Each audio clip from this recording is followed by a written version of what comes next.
izay verina ihany koa fa dia mampikaikaikany maro izy io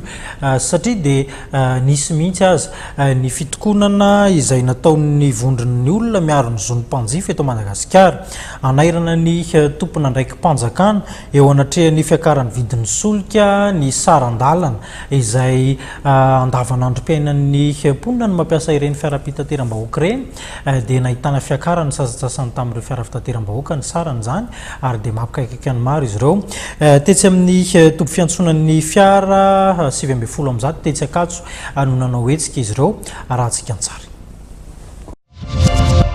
Toy ny isaky ny voalohan'ny volana mantsy dia niakatra indray ny vidin-tsolika androany tsy eken'ireto vondrona mpiaro ny Zon Ny Mpanjifa ireto ihany koa fiakaran'ny sarandalana. Misy amin'ireo kooperativa sasany moa nampiakatra ny sarandalana ho 500 ariary raha 400 ariary zany teo aloha. Takin'ireto vondrona mpiaro ny Zon Ny Mpanjifa ireto ihany koa mba hampitoviana lenta ireo kooperativa rehetra eto Antananarivo. Hetsika natao androany zany dia fanairana tompona ndraiky mpanjakana fa tsy zakany olona tsony ny fiakaran'ny vidim-piainana amin'ny ankapobeany mihitsy fa indrindra fa ny solika androany sy ny sarandalana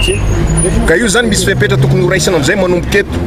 satria raha ny projection fotsiny zao amin'ny 2019 ohatrinany dollar ray dia ohatrinany solika donc tsy maintsy mametraka politika monétaire mazava am'izay zany tsika manomboka eto ary efa misy taratasy nomena alefa any amin'ny tompona ndraiky mpanjakana isan'ambaratongany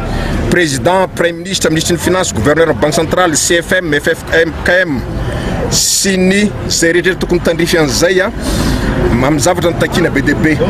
ka tokony ho ampiarina ho valiana zay ny ministère ny varotra. Tompona andraikitra feno amin'izany ny atetesin'ny ministère ny fitanterana raha nambaran'izy ireo hatrany. Raha nisy fiakaran'ny sarandalana androany 500 ariary ny emotra amin'ilay fanapahan-kevitry ny FMA sorana be da be zay fa ny nampalahelo dia zao ahoana moa ny FMA nahazo alalana mampiakatra sarandalana fa raha nanao ny CTE taloha dia nalefa mihitsy ny CIR raha ny tenako natsoina tao amin'ny ATT niaraka tamin'ny CIR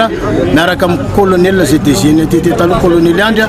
maka amin'ny papier fourrière rehetra izay nampiakatra tao amin'ny frais 500 ariary. Mitaka izy ireo araka izany nijeren'ny tompona andraikitra ity olana ity fa mampikaikaiky amin'ny vahoaka madinika ary tsy zaka ny fahefa-mividin'ny malagasy intsony ny fiakarana lavareny. Ia mafy ny hetsika ary toy izany amin'ny asa-potsoavy izao izay arahan'izy ireo amin'ny UCTU.